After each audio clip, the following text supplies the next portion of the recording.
Aba, Tama ba yan? Ang aga-aga nagsiselfone ka, Nay? okay na yun. Tama nga. Kami dati pinapagalitan nyo.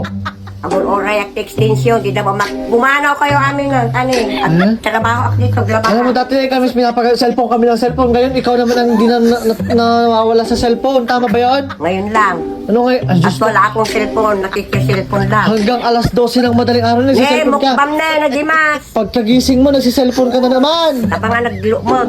Hindi ka pa nakakapaglinis sa bahay. Hindi ka pa nakakapaghugas ng pinggan. Hindi ka pa Ay, nakakapaglaba. hindi ako katulong, punyeta. Tama ba yan? May katulong ah. Cellphone ng cellphone. Trabaho kayo. Magtrabaho ako kung gusto ko. Akin na yung cellphone na yan. Punyeta.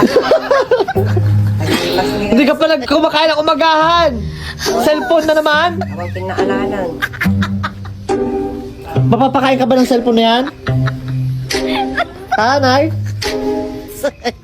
Sumagot ka! Kaya kukunin na itong cellphone at wala naman kong cellphone. Andyan pa sila, kaya sinasampot ko.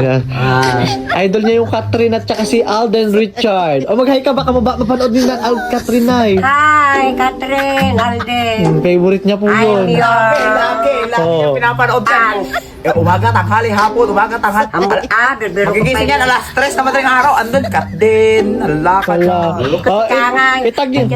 yung jacket ko. Babalik mo. RJ, hoy, RJ, balik ka na kasi. Itag niyo po si Catherine Bernardo. Mention niyo sa comment section para ma-meet po ng nanay ko. Babiyahe kaming Manila. Yes. RJ, balik mo na yung jacket ko. Puntahan ka ni Kuya, bahala ka.